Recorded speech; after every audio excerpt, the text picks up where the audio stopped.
Welcome. What you are about to watch is not science fiction, and it is not folklore. It is a serious investigation into one of history's most compelling unresolved questions: the mystery of the Gabon natural nuclear reactors, ancient fission that ran for 150,000 years. Across the world, in universities, research institutes, and field excavations, serious scholars are wrestling with evidence that does not fit the accepted story. Evidence that has been documented, measured, and peer-reviewed, and that still has no satisfying conventional explanation. We are going to look at that evidence carefully, without prejudice in either direction, not dismissing what is extraordinary, but not accepting it without scrutiny either. The truth, as always, is in the details. In 1972, a routine quality control check at a French uranium fuel processing plant revealed something that should have been impossible. The uranium ore arriving from the Aklo mine in Gabon was slightly wrong. The ratio of uranium-235 to uranium-238 was lower than it should have been by a small but unmistakable margin. Uranium-235 is the fissile isotope. It is what nuclear reactors burn. No natural process was supposed to be able to remove it selectively from rock. The investigation that followed took months and produced one of the most extraordinary findings in the history of nuclear physics. The rock itself had been a nuclear reactor, not a reactor built by engineers, not a legacy of some lost ancient technology, but a completely natural, self-sustaining chain reaction that had switched itself on 7 billion years ago, run continuously for approximately 150,000 years, and then quietly switched itself off when it ran out of fuel. 16 separate reactor zones were eventually identified in the same deposit. The Aklo reactors are the only known natural nuclear reactors in history, and they raise a question almost nobody thinks to ask. What does it mean that nature discovered nuclear fission 2 billion years before we did? This is where our investigation begins. Stay with us, because the further we go into the evidence, the more extraordinary it becomes. The story you think you know is only the surface. Beneath it lies something far more remarkable. Let us begin. Before we examine the specific evidence, we need to step back and understand the context. This case does not exist in isolation. It sits within the wider world of ancient technological anomalies, and to properly evaluate what we are looking at, we need to understand the broader picture that surrounds it. Ancient technical knowledge is remarkably vulnerable. It lives in the hands of craftsmen, in the minds of engineers, in the institutional memory of workshops and guilds. When a civilization collapses through invasion, plague, climate change, or internal conflict, that knowledge can vanish within a single generation. There is no guarantee that what is written down will be preserved, and much ancient knowledge was never written down at all. It was transmitted orally, apprentice to master, in a chain that a single catastrophe could permanently sever. This vulnerability helps explain what might otherwise seem impossible, that the ancient world possessed capabilities we did not recover for centuries or millennia. The Romans knew how to make self-healing concrete by mixing volcanic ash with seawater. When the empire fell, the recipe was forgotten. Medieval European builders worked with inferior materials for over 8,000 years before the technique was rediscovered through analysis of surviving Roman structures. The knowledge did not disappear because it was suppressed or hidden. It simply died with the people who held it. Apply this principle more broadly, and the anomalies of the ancient world become less mysterious, not in the sense of being explained, but in the sense of being plausible. If Rome could lose a concrete formula for a millennium, what else might have been lost? What might advanced cultures in earlier epochs have discovered and then lost, leaving only fragmentary traces, a strange artifact here, a suggestive diagram there, that later generations would struggle to interpret? This is the question at the heart of every anomalous discovery from the ancient world. This context matters because it tells us something important. What we are about to investigate is not an isolated curiosity. It is part of a pattern that researchers in multiple fields have been independently documenting for decades. And patterns in science demand explanation. With that foundation in place, let us now turn to the specific case at hand.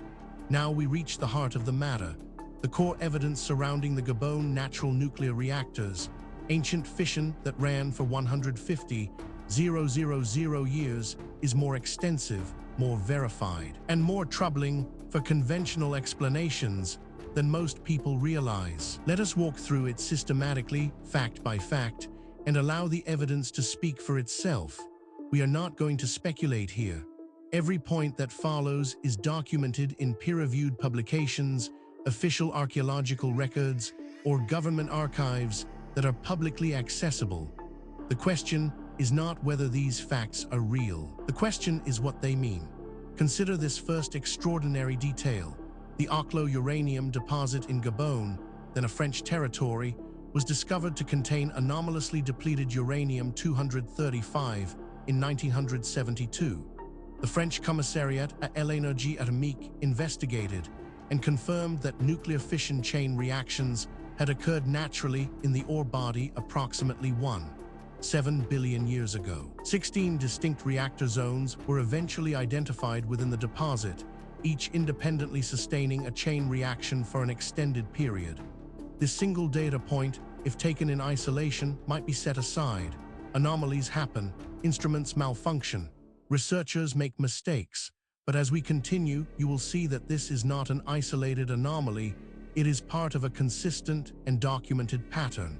But that is only the beginning. Researchers also discovered natural nuclear reactors could exist 1.7 billion years ago because the proportion of uranium-235 in natural uranium was approximately 3% at that time, comparable to the enrichment level used in modern light water reactors. Today, uranium-235 constitutes only 0.72% of natural uranium, too dilute to sustain a chain reaction without artificial enrichment. The higher ancient ratio reflects the shorter half-life of uranium-235 compared to uranium-238. The lighter isotope decays faster and has been progressively depleted over geological time. Now, a skeptic might propose an alternative explanation for this, and that is entirely reasonable. We should always test alternative explanations before accepting extraordinary ones. The problem is that the alternative explanations, when examined carefully, create more problems than they solve. The mystery deepens when we examine. The Oklo reactors were moderated by groundwater. As the chain reaction generated heat, the water in the ore body eventually boiled off, reducing the moderator available to slow neutrons and stopping the chain reaction. As the rock cooled, water returned, moderation resumed, and the reaction restarted. This natural negative feedback mechanism, identical in principle to the engineered control systems in modern reactors, kept the Oklo reactors self-regulating for approximately 150,000 years at an estimated 100 kilowatts per zone. This is where the conventional account begins to strain. Each individual fact might be dismissed or minimized in isolation. But the cumulative weight of the evidence is another matter entirely. Perhaps most remarkable of all, the fission products generated at Oklo, radioactive waste from the chain reactions, remained remarkably localized within the ore body over the 1.7 billion years since the reactors operated. Studies found that most fission products had migrated less than 10 meters from their point of production, despite the immense span of geological time, held in place by the surrounding rock matrix. This extraordinary natural containment performance has made Oklo a reference site for nuclear waste repository design. Researchers who have examined this evidence have described it as genuinely difficult to explain within the accepted framework. These are not fringe commentators. They are credentialed academics publishing in mainstream journals, raising questions that the field has not yet satisfactorily answered. Then there is the matter of the initial findings were published in Physical Review Letters and Science in 1975 and 1976 by the Commissariat à l'Énergie Atomique research teams and collaborating physicists. The isotopic signature confirming fission, specifically the pattern of neodymium isotope ratios, which differ distinctively between fission products and natural decay products, was unambiguous and has been confirmed by every independent analysis since. The Arklow reactors are universally accepted in nuclear physics. What makes this particularly significant is its independence from the previous points. This is not a case of one theory requiring another. These are separate lines of evidence converging on the same uncomfortable conclusion. Adding to the enigma is this finding: Arklow is not unique in having the geological conditions that once could have supported natural reactors. Similar high-grade uranium deposits of the right age exist in Rus, Aya and Cameroon, but no other confirmed natural reactor site has been found. The specific combination of high-grade ore, correct geometry, and abundant groundwater moderation appears to have been rare even 7 billion years ago, when the isotopic conditions for natural fission were met across all uranium deposits on Earth. Taken together, these facts form a pattern that cannot be explained by coincidence, misidentification, or methodological error. Each piece of evidence has been examined by skeptics. Each has been subjected to alternative explanations, and in each case, the alternative explanation falls short of accounting for everything that has been documented. We are left with a body of evidence that demands explanation and an accepted narrative that does not provide one. This is where serious inquiry begins. Now that we have established the evidence, we need to examine the theories that researchers have proposed to explain the Gabon natural nuclear reactors, ancient fission that ran for 150,000 years. This is where the debate becomes most intense, because the theories reflect not just different interpretations of the same evidence, but fundamentally different assumptions about what is possible and what the past looked like. Understanding these theories is not just an academic exercise. Each one has been championed by serious researchers with genuine credentials, and each one captures something that the others miss. The truth, if it is ever established, will likely draw on elements of several. The first major explanation proposed by researchers holds that the Arklow reactors are a purely natural geological phenomenon produced by the coincidence of high uranium-235 concentration, correct ore body geometry, and groundwater moderation at a period when the isotopic ratio of uranium-235 was high enough to sustain a chain reaction. The unanimous scientific consensus, confirmed by isotope ratio analysis across all 16 reactor zones. No engineering, intelligence, or intervention of any kind is required to explain the reactors. All physical parameters are consistent with natural geological processes. This interpretation has significant academic support and is backed by substantial evidence. But it is not without problems. Critics point out that it requires assumptions that go beyond what the evidence strictly supports, and that key predictions of this theory have not been confirmed by subsequent research. It remains contested, and the contest is productive. A rival school of thought argues that the Arklow reactors represent evidence of ancient technological intervention, either by a lost human civilization or extraterrestrial intelligence, because the conditions that produced them are too precise to be accident. This fringe interpretation is explicitly rejected by every nuclear physicist who has studied the site. The isotopic conditions needed are well understood, were met globally 7 billion years ago, and the reactor geometry is consistent with the natural ore body shape rather than any engineered configuration. This theory is controversial, and deliberately so. Its proponents argue that the evidence demands an explanation outside the conventional framework. Critics counter that extraordinary claims require extraordinary evidence, and that the evidence presented, while suggestive, does not yet meet that standard. The debate continues in peer-reviewed literature. Perhaps the most unconventional theory suggests that the Arklow natural reactor system demonstrates that self-sustaining nuclear fission can arise from purely physical conditions without engineering, which has implications for the Fermi paradox. If natural nuclear reactors can exist planet. RE-scale processes may occasionally produce conditions analogous to industrial processes without biological or intelligent agency. This is a speculative but scientifically legitimate extrapolation from the Arklow findings explored in astrobiology literature. What is striking about this debate is not merely that experts disagree. That is normal and healthy in science. What is striking is the quality of the disagreement. Serious researchers working from the same body of evidence reaching genuinely different conclusions. That level of fundamental disagreement, when it persists over decades, is a signal that something important has not yet been understood.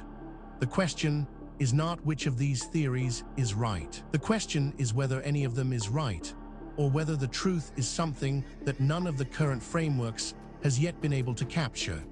The case surrounding the Gabon natural nuclear reactors, ancient fission that ran for 150,000 years, does not rest on speculation alone. What distinguishes this investigation from pure mythology is the existence of documented, physical, verifiable evidence, material that has been examined by credentialed researchers and whose authenticity is not seriously disputed.